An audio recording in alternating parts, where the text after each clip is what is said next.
سبيل مريح تنهدى يا صاحي كي تستريح وبث الدعاء. Selanjutnya datangnya dari hamba Allah dari Jakarta. Assalamualaikum warahmatullahi wabarakatuh.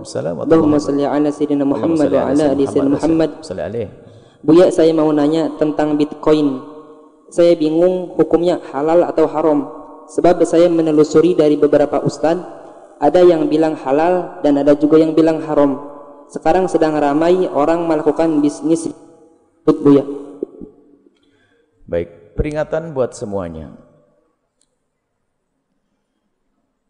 Kalau Anda ingin mendapatkan sesuatu, jangan lupa, jangan sampai dengan ketamaan.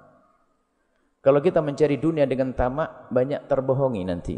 Kan banyak orang, keuntungan begini, habislah duit, hilang, tinggal tangis. Beberapa waktu yang lalu di Cirebon sudah kami ingatkan, ada orang kalau kamu nitipkan uang begini, setiap bulan dapat berapa persen. Dibilang jangan, malah nempelin mobil-mobil Jamaah Al-Bahjah. Nyungseplah. Karena mendahului Allah. Segala cara yang tidak benar itu akan mengakibatkan ketidakbaikan. Lah Bitcoin itu kalau kita cermati sumbernya dari mana? Anda tahu sumbernya? Siapa yang membuat? Itu perorangan atau organisasi? Coba ditanya saja bingung. Karena adalah pakai saman. Kemudian muncul dari negeri yang kapitalis sana.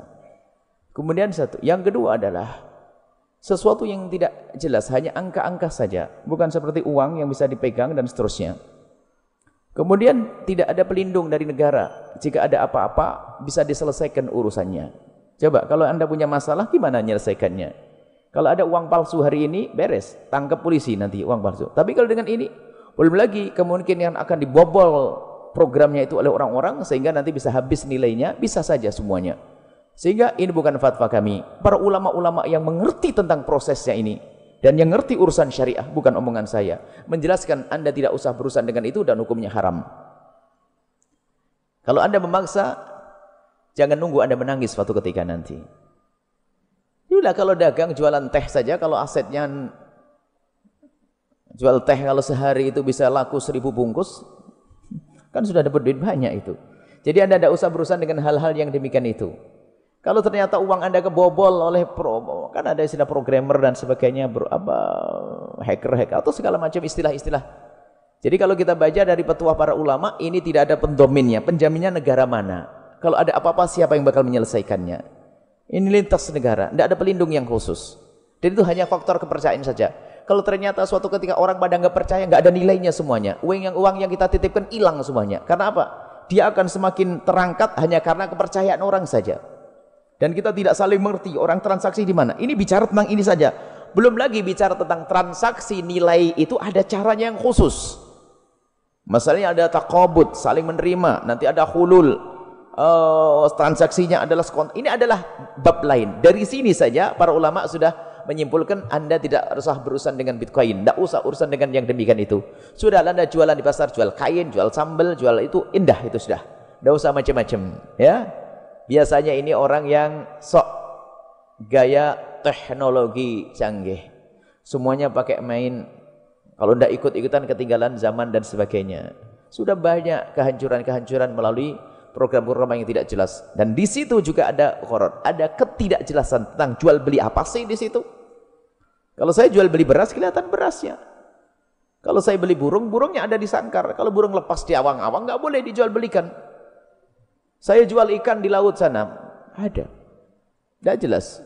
Sehingga dilarang oleh baginda Nabi menjual kambing yang masih ada di dalam perut. Kenapa? Takut kamu tertipu nanti. Jual tanaman yang masih mau tumbuh buahnya, nggak boleh. Takut ada ketertipuan di sini. Dihindari. Pendidikan dalam Islam itu jangan sampai ada yang tertipu. Sebab tipu menipu itu menjadikan sebab permusuhan dan kebencian. Kalau sudah kebencian, rusaklah semesta. Lah ini, Bitcoin itu mengarah sekali mungkin ke sana pada suatu ketika nanti. Jauhi, tidak usah macam-macam sudah ya. Bagi yang sudah terlanjur, kalau sudah terlanjur, maka ayo tobat.